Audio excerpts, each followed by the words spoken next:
So apparently, check this out. It was not, I guess, the best day for Democrats or Republicans. At the same time, apparently, Elise Stefanik was hit by community of people during her speech, and Wesley Bell was apparently hit by a community of people during his speech. Both of them were booed, not booed up, but booed off the damn stage. And it's just comical when you think about it, because this is what needs to happen, right? Like, you are seeing both sides get booed. Elise Stefanik's Republican. She went to go on work in the Trump administration. She gets booed. Wesley Bell was Democrat. He stole Cori Bush's seat because he decided to bend the knee to AIPAC, and he's getting booed. What it is showing you is that now we can't say, well, the Democrats are in power and people are booing Democrat politicians because they're mad at what they're doing. Or the Republicans are in power, so people are booing the Republicans because they're mad at what they're doing. No. Both are being booed. Let's start with Elise. This was rather interesting. Shout out to K-Steady QB for doing the damn thing. Republican Congresswoman Elise Stefanik did not get a warm welcome during a special event upstate to honor a late politician in Plattsburgh. Our Congresswoman from New York 21, Elise Stefanik.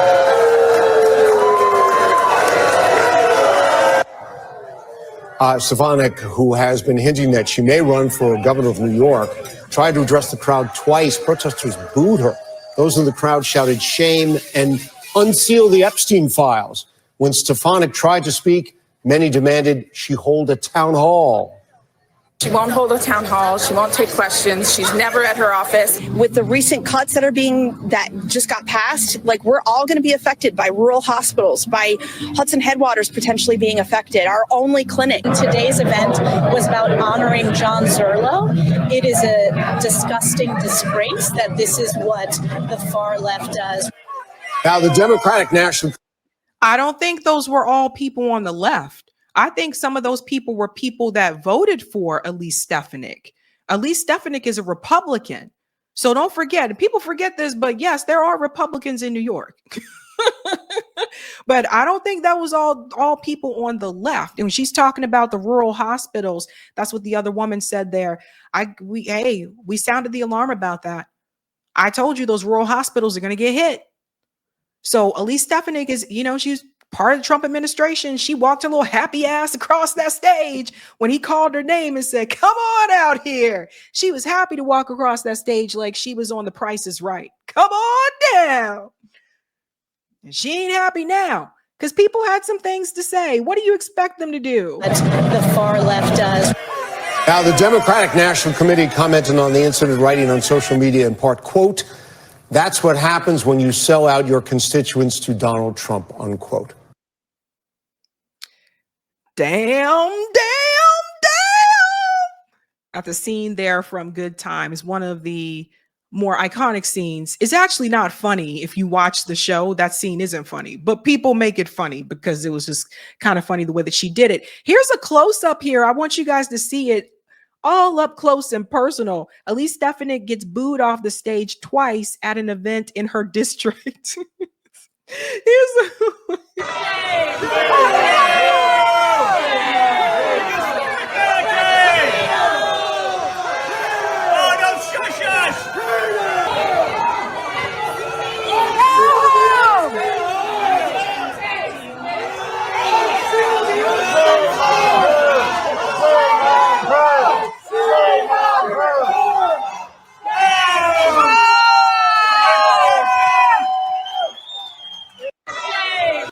So she had to leave. She walked away from the podium. When you were talking, Elise Stefanik was talking a lot of crap, man. She was talking about, we're going to punish those students. Remember, she was the one that came out heavily against the universities for allowing the pro-Palestinian protests. Remember that? That was her. She was the one who had her spotlight during those congressional hearings, and she wanted to be seen. Well, now you're seen, honey. Now you are there. Don't forget how much money she took from AIPAC. Over $983,000. Yes, she was bought and paid for. And one of the things that they were upset about, that crowd in particular, was the Epstein files. That's one of the things that they were really upset about. And so, yeah, I mean, when you're taking all this money from AIPAC, that's almost $1 million. When you're taking all this money from AIPAC, yeah, of course, you're going to protect Epstein's buddies too, because we all know that Epstein was Mossad. So you wanted that spotlight, honey. Now you got it. But you're not the only one who's got it. Wesley Bell, now we're moving to the Democrat side. Wesley Bell, the guy who stepped up to take Cori Bush's seat from her, the guy who kind of looks like Norbit, this guy, remember him? This guy takes over $12.7 million from AIPAC. I've never seen somebody sell out so bad before in my life. You just got into Congress. You see how much money he was willing to take? So Norbit, he wanted Cori Bush's spot. So AIPAC wanted Cori Bush out. So they came forward to say, all right, we'll give you all this money. We'll get her out of the race. We'll get her out of there, get her out of that seat, because we want you there because you're going to serve and protect Israel first. Well, Wesley, you wanted that spot, boo. Now you got it. And now that you have it, you got to deal with the consequences. So check this out. Apparently his constituents weren't too happy to see him either. I think this. Within the past 2 hours, a contentious town hall debate wrapped up with Congressman Wesley Bell in downtown St. Louis.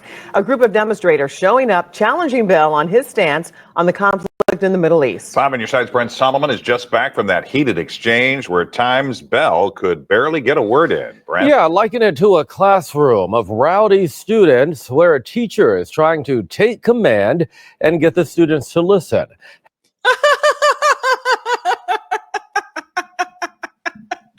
I'm sorry, but it's kind of funny because I saw this and I was like, what is up with dude's voice? Yes, I liken it to a classroom where the teacher is trying to get their attention and they're just not listening. Half of the room coming out to genuinely hear what the congressman had to say. The other side pushing back, yelling, and at times even standing and turning their back. Get out, ma'am. Got to go. Security in the White House. So why not? Let's talk about it. So let's talk about it then. Can we talk? Can we talk? Can we talk? You can't. Congressman Wesley Bell in his second town hall after winning his seat in the U.S. House. He came to talk about a variety of issues, his work getting FEMA assistance for tornado survivors, gun violence claiming lives in the city. But for most of the conversation, a crowd of demonstrators that assembled both inside and outside interjected, questioning his support from pro-Israel interest group AIPAC and what they refer to as genocide in Gaza. When it comes to the word genocide, I kind of disagree with it because the bottom line is, can I finish? Can I finish? Israel was attacked by an openly genocidal terrorist group. Like, how do you get around that? We need to search. Those are the AIPAC talking points. He's just repeating what AIPAC says. It's so clear, right? Who is killing the people? Who's killing the people? I told you guys about the article. The article that just came out says 83%, Israel's own data says 83% of the people killed in Gaza are civilians. So no matter what you try to put in front of Wesley, he is a paid puppet. He is repeating AIPAC talking points. That's what he was put in Congress to do. And for the black people in his district, he wasn't put there to help you. He was put there to make sure that the left supports Israel, similar to what Chuck Schumer said that he was there to do. That's what he's there for. He's not there to fight for working class people. He damn sure ain't there to really fight for the black community. He was there to give you a black face so that you wouldn't feel like that you were casting Cori Bush aside for someone who wasn't. So they just put another black person in that spot. They put someone in who didn't have a grassroots campaign, who wasn't out in the street organizing and acting with the people. Like Cori Bush came from activism. So they were like, okay, well, let's just put her up against another Black person and make you think that he was going to do something more for the Black community that Cori Bush wasn't doing. But in reality, his job was to go there to make sure that he fulfills the pro-Israel agenda. That's it. And that's what Norbert wanted to do. So now Norbert got to face the criticism. Urge aid to make sure that people get fed in Gaza. We need to end the war. We need to return every single hostages, and Hamas has to go. At the end of that town hall, I got an opportunity to catch up with the congressman. Did this go as you expected? It actually did. And actually, I thought it would be a little even more contentious, to be perfectly honest, because there's a lot of people that are passionate about their issues. And we're seeing this around the country. This guy is such a clown. Yes. It did get worse, which you are going to see because the local news station doesn't show you the part that I'm going to show you. It did get much worse, right? But this guy is a clown. Where they get these people from, right? Notice they always try to get the Black ones. Hakeem Jeffries, Cory Booker, Richie Torres. They try to get them. Well, Richie Torres is Afro, Latino, whatever. But you know what I'm getting at. They try to go after those particular people and to trick the Black community to make you think, hey, this person is there for you. They're going to go in and represent you. That is not the case. So it's not just here. Despite the uproar and chanting from the crowd, we have seen politicians call it quits and wrap up early. Bell stayed for that hour-and-a-half conversation. He stayed because he was paid to stay. He was supposed to. What's he going to do? From what I understand, isn't that a majority Black district? You think he was going to walk away? Watch this. I'm going to show you a little bit more of it. He's a paid puppet. So here's the thing. So you got ActBlue. Now you can donate directly to a politician of your choice yourself. Just write a check to them, or you can please let me finish, or you can donate it through ActBlue because you want to support Democrats. Republicans have something red too. They got their thing too. So there are people. So what AIPAC is a donation. I'm gonna tell these folks anyway, so you might as well let me talk. So here's the thing. So Wesley Bell is trying to tell them, well, let me tell you what AIPAC is, right? So he's like, well, Republicans have it too. Yeah, we know Republicans have AIPAC, but right now you're the one holding the town hall. The Republicans have been approached too. You're the one holding the town hall. So because Republicans have it, people shouldn't confront you for having it? I'm telling you, when I first saw this guy, I was like, they grabbed this Norbert looking fool, a paid sucker. Now, there's this propaganda going around, and so what AIPAC is donors all across the country who decide to use the portal to donate to show that they support the American-Israeli relationship. That's what they do. I've had literal donors call me and say, hey, Wes, we're going to donate to you. We can donate it directly, but we prefer to donate it through ActBlue, or we prefer to donate it through AIPAC because we want to show our support for the American-Israeli Foundation. Now, let me ask you this. Let me also ask this. I heard that the entire Democratic leadership, the Congressional Black Caucus, all are supported by many of these groups that I mentioned, even AIPAC.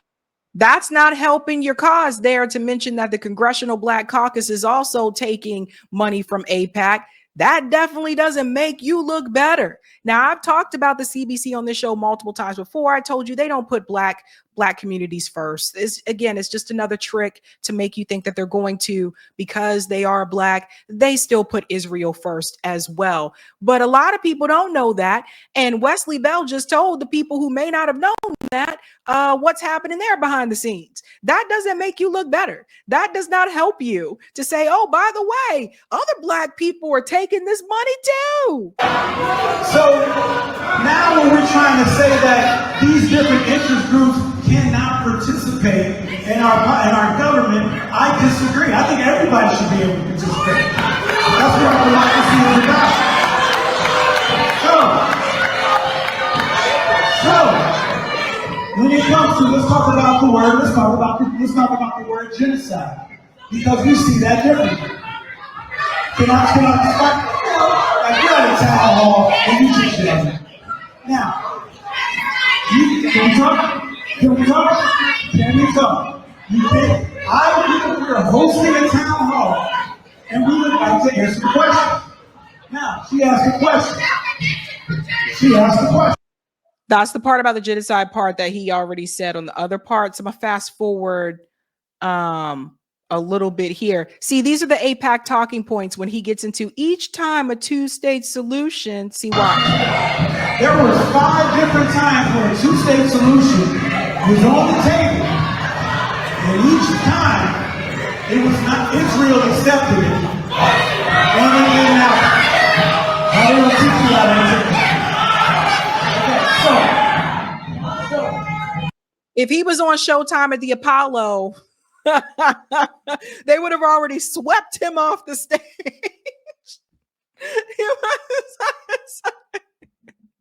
would have already been swept off the stage if this was Showtime at the Apollo. So do you see the AIPAC talking points? Oh, two-state solution has been on the table multiple times, and every time Israel said yes. That's a lie. We've proven that before multiple times on the show. They also did not want to give Palestinian people the right to return. That's important for people to know. 2, Benjamin Netanyahu has told you multiple times, even prior to October 7th, he did not agree to a two-state solution. Right? So I think the people in the audience, they know the truth. You see, guys, this is all over the U.S. He's in the Midwest. It's all over the U.S. People know what's going on. People have been paying attention. So he won't say it's a genocide because AIPAC paid him not to. He's going to say that it's the Palestinians' fault because they turned down two-state solution, because that's what AIPAC paid him to do. And let's say that is the case. I want to prove a point. Let's say that is the case. So what if they would have turned it down? That doesn't give you the right to kill them. You see how stupid he sounds? You see how dumb that really sounds? That's just like saying, like, if we go back, that's just like saying to the indigenous population in the US, that's like saying to them, well, we gave you this option. And so since you didn't want to give us your land, you didn't want to do this, we decided to just try to kill much of you. That's like making the case for the slaughter against the indigenous population in this country because they didn't bend over backwards to the colonial powers. That's how stupid he sounds. And he's a black guy saying it. That's how stupid and foolish he sounds. Jesus Christ. Oh, well, we gave you, oh, black people, we tried, we let you sit in the back of the bus. Well, you're not slaves anymore. When it comes to the word genocide, I kind of disagree with it because the bottom line is,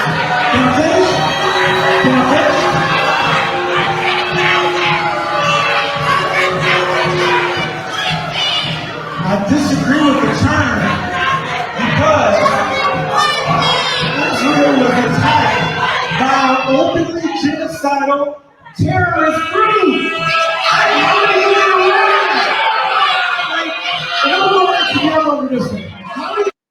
Imagine calling Hamas openly genocidal terrorist group when Israel has killed most of the people. So that's what he was paid. This is what he's paid to do. Now, here's the part that they did not show you. Check this out. This is how they treated them. Let me share this here. Ryan Grimm shared this. St. Louis police and security for Representative Wesley Bell got quite rough with his town hall attendees at the end of the recent event. This is the part they did not show you on the local news. Here come the police.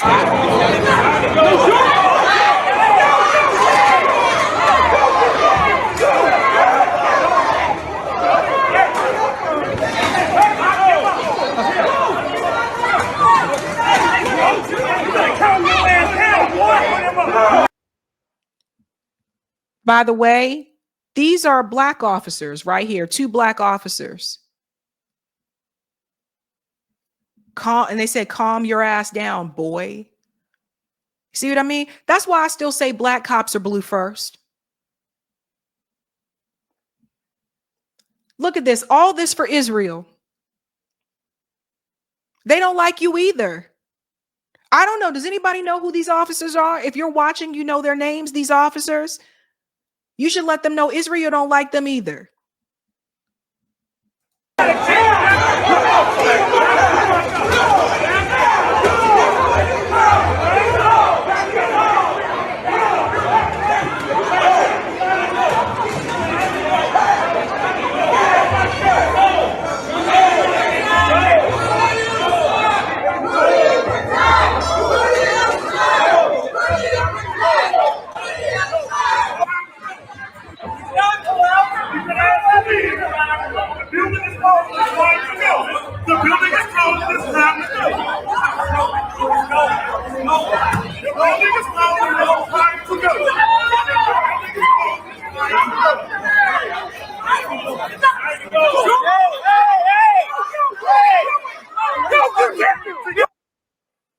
Does everybody see this?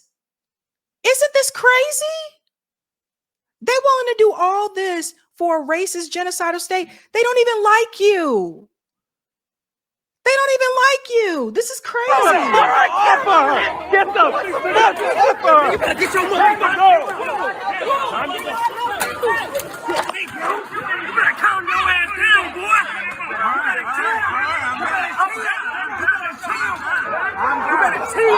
I'm down.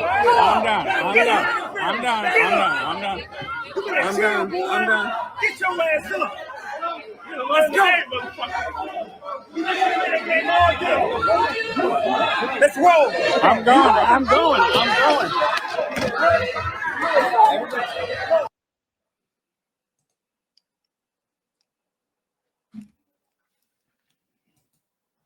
Crazy, isn't it? Crazy. All that to protect a politician who don't give a damn about you. But nevertheless, I will say that I think it's hilarious. Well, this part, I think it's hilarious that Elise and Wesley are getting that same energy, that same type of treatment, because people are paying attention. People are paying closer attention now than they used to before. Gone are the days of Obama and the Bushes and Clinton. People are more focused. And people are starting to notice, hey, you said one thing when you were running, and now you're not doing what you said you would do. People are starting to pay attention to where the money is coming from. And that is the most important part. The funny part about all this, I mean, Wesley Bell is in Congress. I mean, that's just a 2-year term. He can be gone, replaced with somebody else like that. Elise Stefanik, who's all over the damn place. 1 minute, I think she was, congressional and then a part of the Trump administration. Now she says she wants to run for governor of New York. Good luck. Kiss your governor dreams goodbye, because people are not happy with you. If your own constituents are pissed at you, you can kiss your gubernatorial dreams of New York goodbye. And Wesley, well, like I said, it's a 2-year term. Someone else may try to run against him at some point, and then you'll just go back to being in orbit.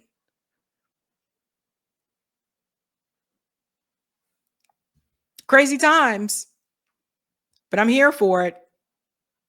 Hey guys, this was a Sabby clip. If you like what you saw, hit that like button and subscribe.